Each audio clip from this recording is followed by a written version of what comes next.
سوال یہ ہے کہ اتنی ساری ملٹی پرونگ اسٹریٹجی کی جو جلدی تبدیلی ہے یہ آپ کو کیسے فائدہ دے گی، اور بظاہر ایک مضبوط نظر آنے والے اسٹیٹس کو پہ اس کا کتنا اثر پڑے گا؟ تحریک انصاف جو بھی چاہتی ہے وہ فوری چاہتی ہے، اور اگر ایسا وہ الائنس کے ذریعے سے کرنا چاہ رہے ہیں تو وہ تو ہوتا نظر نہیں آتا، بیکاز اس الائنس میں جن لوگوں کے ساتھ یہ شامل ہونا چاہ رہے ہیں وہ بڑے سیزنڈ پولیٹیشینز ہیں، چاہے شاہد خاقان عباسی ہوں، مولانا فضل الرحمان ہوں، ان کو بہت اچھی طرح پتہ ہے کہ پاکستان میں پولیٹکس کی کیا ریالٹیز ہیں۔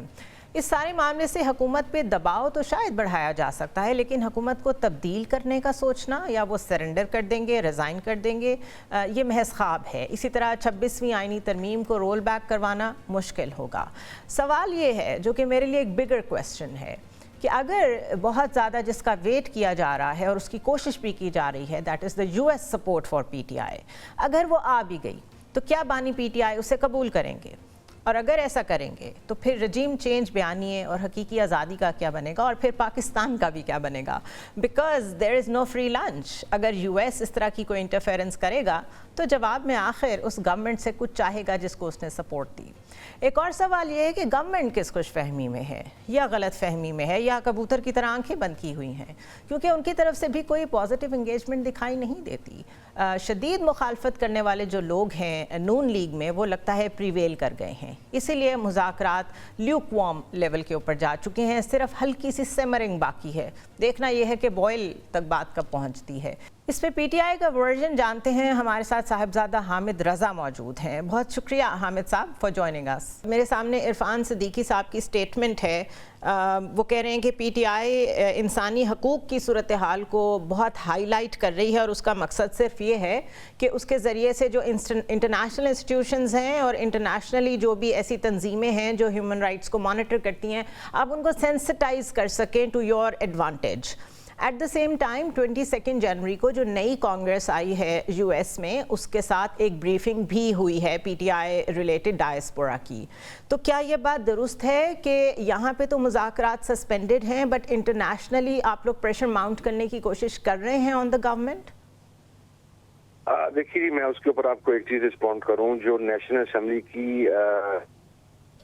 ہے، I'm the chairman of that committee جی، اور تمام تر ایفرٹس کے باوجود میں ابھی تک صرف کمیٹی کا ایک ہی اجلاس منعقد کر سکا ہوں۔ اس کے اندر مختلف ہرڈلز جو کریٹ ہوتی ہیں وہ کریٹ کی گئیں، یہاں تک کہ میرا جو آفیشیل سٹاف تھا اس کو بھی ہیراس کیا گیا، اس سے گھر پر پولیس بھجوائی گئی۔ And I am the one who is the chairman standing committee national assembly on human rights. اگر اب میرے ساتھ یہ ہو رہا ہے تو جسٹ ازیوم کہ what is happening around in Pakistan. اچھا، اس کی چیز یہ ہے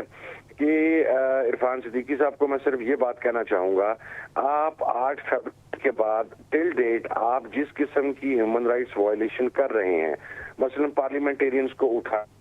مثلا ان کی فیملیز کو ٹارچر کرنا، مثلا کارکنان کے اوپر گولیاں مارنا، انہیں شہید کرنا، انہیں زخمی اور پھر مکر جانا، آپ یہ کام نہ کرتے تو دنیا میں کسی بھی جگہ پر ہیومن رائٹس کی آواز بلند نہ ہوتی۔ دیکھیں آج کے ٹائم پہ دنیا ایک گلوبل ولیج ہے۔ جس وقت فرانس کے اندر اف یو ریممبر ایک ایشو ہوا کہ نقاب کے اوپر پابندی لگائی گئی، تو اس کو بیسک ہیومن رائٹس کی وائلیشن قرار دیتے ہوئے پوری دنیا سے اس کے خلاف آوازیں اٹھی۔ ریسنٹلی ابھی آپ کے پاس غزہ کی مثال ہے کہ وہاں پر جو ہیومن رائٹس وائلیشن ہوئی اس کے اوپر پوری دنیا، اب یہ یہاں پر اس قسم کی وائلیشن کرتے کہ جس کی بنیاد کے اوپر دنیا کو بولنے کا موقع ملتا۔ اگر آگ ہو تو ہی دھواں اٹھتا ہے نا جی، آگ نہ ہو تو دھواں تو کسی جگہ سے نہیں آ سکتا۔ کوئی بھی ڈس ایگری نہیں کر سکتا۔ میرا پوائنٹ صرف یہ ہے کہ جب آپ ریکنسیلیشن کی کوششیں کر رہے ہوں، چاہے وہ فرنٹ پہ ہوں، لوگ دیکھ سکتے ہوں یا نہ دیکھ سکتے ہوں، بہرحال کوششیں تو ہو رہی ہیں کہ یہاں پہ چیزیں مینج ہو جائیں اچھی طریقے سے، پولیٹیکلی ڈیڈ لاک سے ہم باہر نکلیں، بٹ اس میں جب بہت افیکٹولی انٹرنیشنلی کچھ لوگ بیٹھے ہوئے ایسے ٹویٹر ہینڈل سے ایسی باتیں فلوٹ کریں جو کہ ایک طرح سے سپوائلرز کے طور پہ دیکھی جا سکتی ہوں اس سارے معاملات کو، دیٹ از نمبر 1۔ نمبر 2، جب بھی معاملات چل رہے ہوں، میں یہ نہیں کہہ رہی بہتری کی طرف جا رہے ہوں، جب معاملات چل رہے ہوں اس دوران خود بانی PTI کا جو ٹویٹر ہینڈل ہے ایکس پلیٹفارم جو ہے اب اس سے ایسی اسٹیٹمنٹس آ جاتی ہیں جو اسپوائلر کا کردار ادا کرتی ہیں، اور پھر ظاہر ہے جو ابھی ہم انٹرنیشنل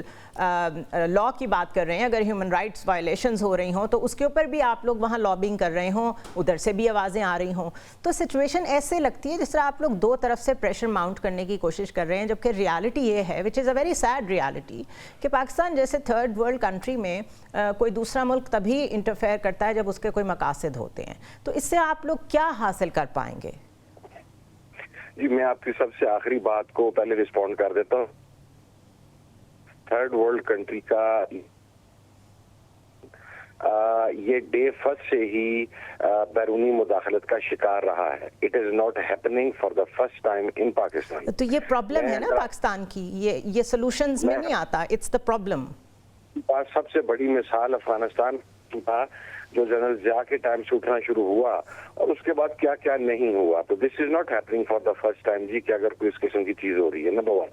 نمبر 2, میں اگری کرتا ہوں آپ کی بات کے ساتھ کہ جب آپ مذاکرات کرتے ہیں تو مذاکرات کے ماحول کے اندر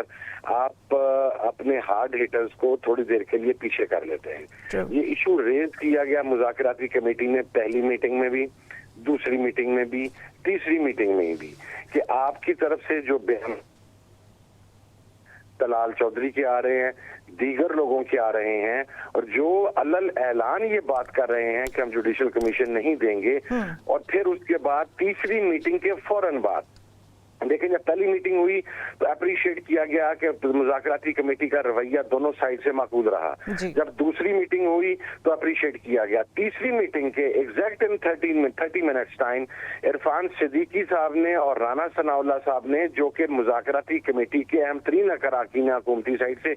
آپ 1 منٹ کے لیے صرف وہ پریس کانفرنس نکال لیں، آپ ان کی گفتگو سن لیں، اس کے بعد اب مجھے یہ بالکل that's what I am seeing, اور مجھے اس کو رسپونڈ کرنا تھا. ظاہر جس لہجے میں وہ میرے سے بات کریں گے تو میں نے بھی اسی لہجے میں جواب دینا تھا. ٹوٹلی اگریڈ، بیکاز سیاست میں پوسچرنگ بہت امپورٹنٹ ہوتی ہے، لیکن